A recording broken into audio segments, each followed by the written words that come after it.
Let's talk about appraisals. I'm going to share two stories, and more importantly, if you're selling your home, should you accept a VA appraisal? I want to share one of these stories because it's going to give you something to think about, so stay tuned.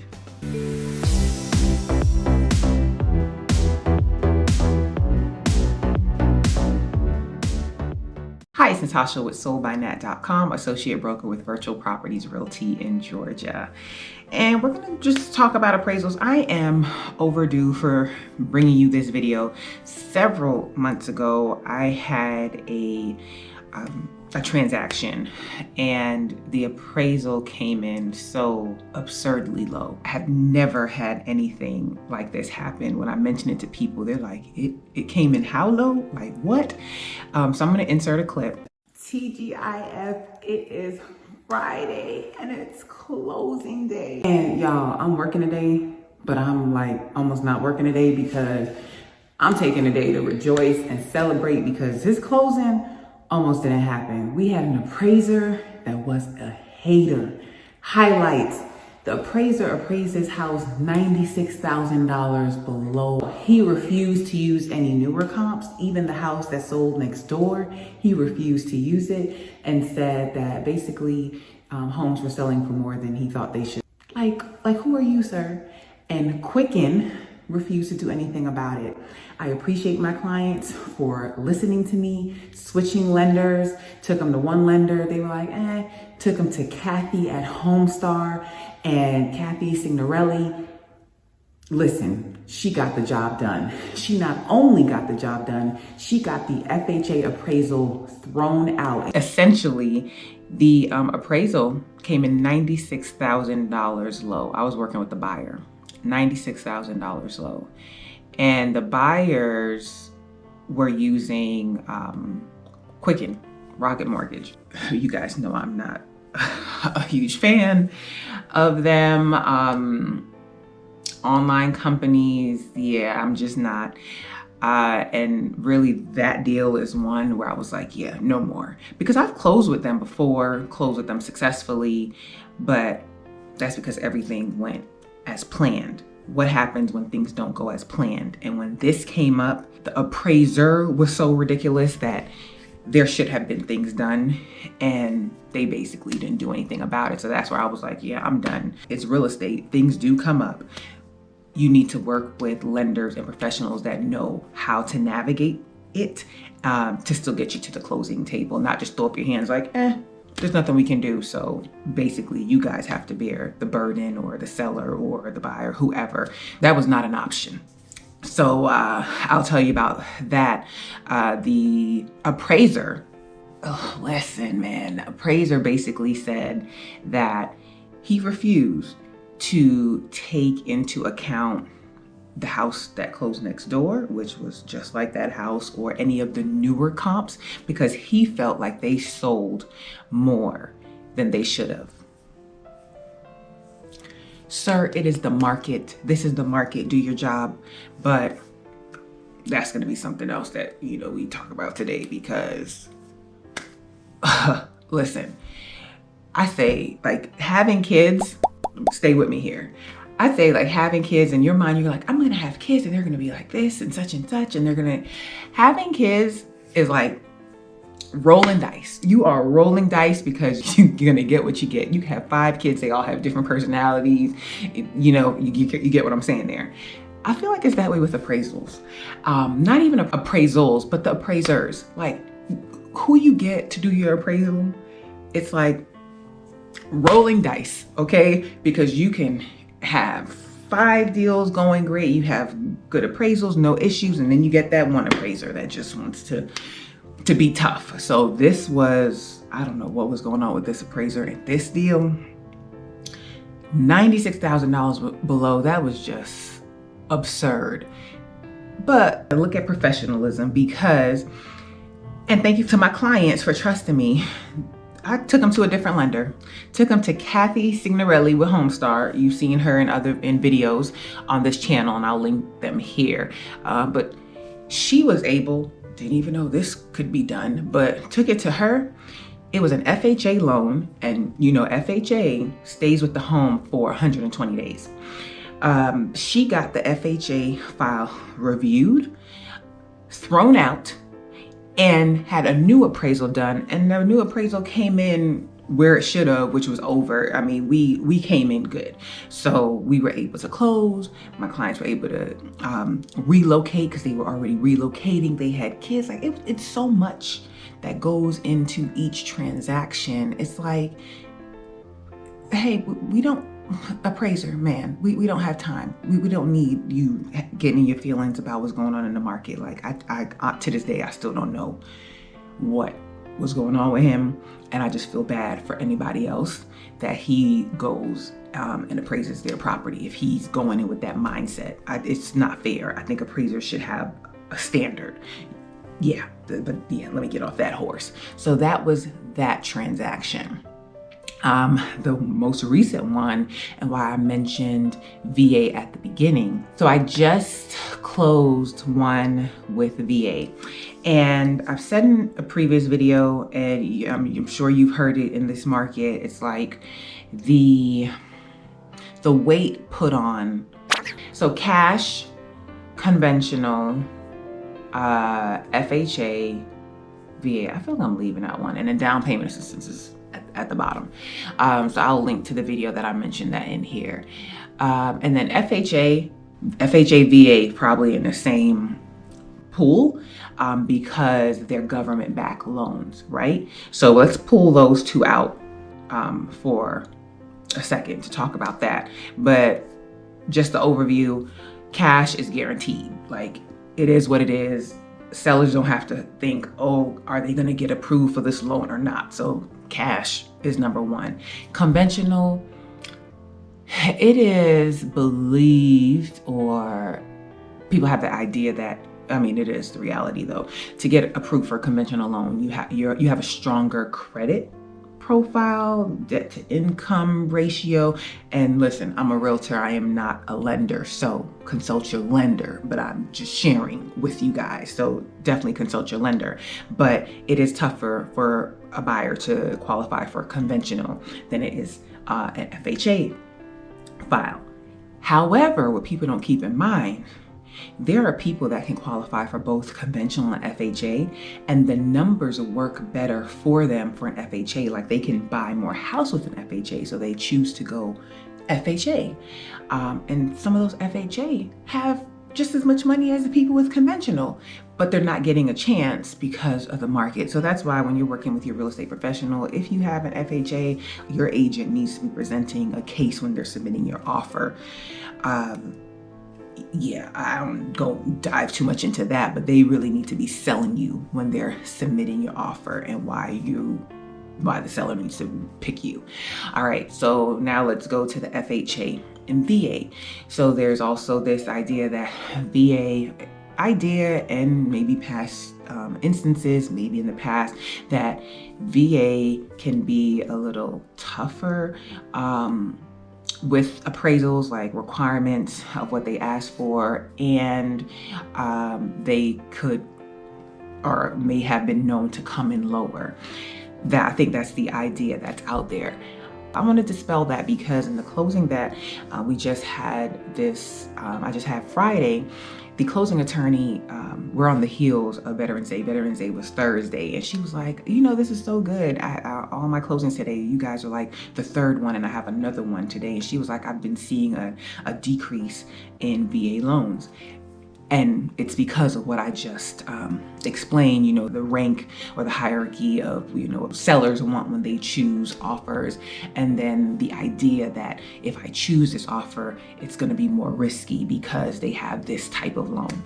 And I don't think it's as big as people are making it. I think it more goes to the effect of we rolling dice here, and it just depends on what appraiser we get in here. I sold my home to a veteran, and I took honor in that because I felt like they served our country. I wanted to give them a chance. I've worked with plenty of veterans.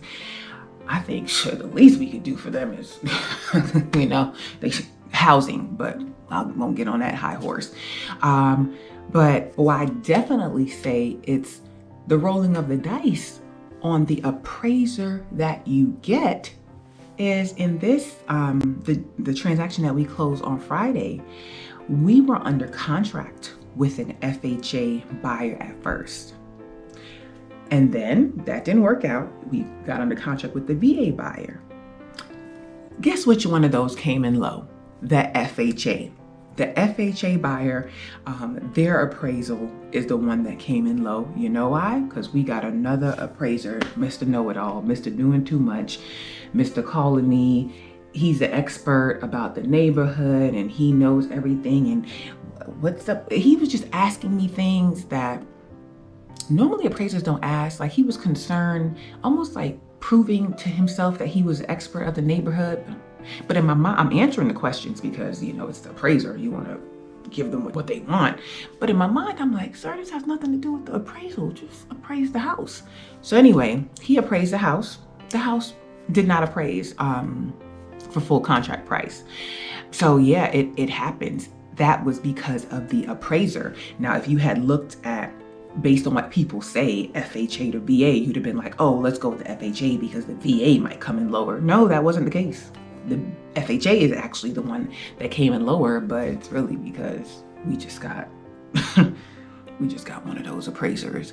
The other thing I want to just throw out there, in this market, I've mentioned in other videos and I'll link them here. If you want to get your offer accepted, you need to be doing an appraisal gap, okay? If the house doesn't appraise, I'm willing to do X, Y, Z. So we did that. Made sure that was in there. The buyers made sure that was submitted, giving my sellers assurance that, hey, if it doesn't appraise, we're still going to contract. But guess what? Guess what, agents? Guess what? This one is definitely for agents because I want you to see why. This buyer decided to try to back out, try to renegotiate, try to change the terms. So, learning lesson, agents, you have to really make sure that stipulation is worded correctly to keep them on the hook. So I want to throw that out there, that some buyers are trying to back out of that. Yeah, not happening all the time, but this came up, so I did want to share that. So anyway, did not work out with that first buyer, terminated there, went under contract with a VA buyer, and shout out to her agent because her agent, they originally submitted an offer on this home. They didn't get it. The agent stayed in good communication with me. She would check in with me to see how things were going. So there was a time when I would say, yeah, backup offers, if you didn't get it, don't even worry about it. In this market, I've had several buyers that got a home because at a buyer that they chose, it didn't work out for whatever reason. And then they came back around to the pool of buyers that initially submitted an offer because these sellers did not want to go back through all the showings and all the people that were in the house because they had a lot of activity. So went to this VA buyer. We're under contract now. The appraisal comes in fine. No problems, no issues, at value. This, and another point I want to make, I've come across buyers, and there are buyers out there like, I don't want to do the appraisal gap. I don't see the reason. Listen, it's the market. This is the market that we're in. If you can't see the reasoning, this is not the market for you to buy a house, okay? So these buyers were actually not totally there initially, but as you know, they lost out the first time and saw how the market was doing, they came around and they put in that, hey, if it doesn't appraise, we're willing to pay the difference. But you know what? They didn't have to, but they were willing to if it didn't appraise, but it appraised. So we covered a lot. We covered a lot in there. I do want to give a shout out to my sellers because as things came up, we navigated it. So they didn't freak out like, oh my gosh, what's gonna happen, such and such. Like, this is real estate. Like, I would love to say like, everything's gonna be perfect. Like, I don't promise perfection because it's real estate and things come up and there's so many parties involved in a transaction. I do promise my clients, like, work with me, trust me to navigate you through the journey to the closing table. So when this comes up, all right, we're gonna do this. When this comes up, we're gonna do this. If we don't it's something new. I'm going to figure out how we're going to navigate it. On the other hand, you may be thinking, well, oh gosh, this just seems like a lot, and I'll just sell my home to one of these, what do you call it? I call it the companies of convenience, because like the OfferPass, the Zillows, those things. FYI, if you are thinking about doing that, when sellers contact me, that's something that we can look at, because I have access through my broker. We have basically a system that allows me to get all of those offers so that we can compare looking at all of those offers and selling traditionally. So you don't have to go to every single site and put in all the information. Like, I can do all of that for you. So that is an option. I will tell you, I do have a video that I did a little while ago on those companies. And the premise of those companies was for them to get a house lower at a lower price so that they could sell it higher. I think they have gotten caught up in this market, and they were buying houses higher than what they should have. And we've seen it with Zillow. Actually, this week, they were like, yeah, we're done. We're tapping out. We've spent how many $1 million over than what we should have. We're not going to be buying any more houses in this market. So I've been wondering, like, how is it financially profitable for those kind of companies, those investor companies, to be buying these houses at top dollar like they have? So yeah, but anyway, again, so I just want to throw that out there. Those companies are more so a company of convenience. Like, you don't want to deal with anything. You need to sell in a rush. You just, need to get out. But I'm not knocking it, because that is something that we can look at and just see, hey, is it better for you to go with them or better for you to sell traditionally? So we can look at all your options. And we can also look at companies like Knock. The last thing I want to be sure that I mention, because I mentioned Quicken Rocket Mortgage earlier, and I was like, yeah, in that first transaction, I was done. So the FHA buyer in this transaction, they were actually pre-approved with Quicken Rocket Mortgage. Yeah, I really wasn't feeling that. But, all the other terms were there. They really requested, the buyer wanted to stay with them. The seller was okay with the buyers using them. I'm going to give them some credit, because this time around, when the appraisal came in low, before they even gave us the appraisal, they kicked it back and sent it back to the appraiser like, hey, why didn't you use these comps? So whether it was them or the appraisal management company, they tried to handle it before bringing it to us. So I will give them some credit there. Yeah, still not a huge fan, but yeah, I just did want to give that credit there. And just FYI, when it comes to appraisals, I'll just share this. Prior to the market crashing in 08, lenders could order appraisals directly. They would just call the appraiser, get the appraisal ordered. Once the market crashed, a lot of fraudulent activity was going on, and I think properties were being appraised that shouldn't have. One of the regulations that were put in place, that lenders do not have direct contact with appraisers, okay? So they now have to go through appraisal management companies, third-party companies, to get appraisals ordered.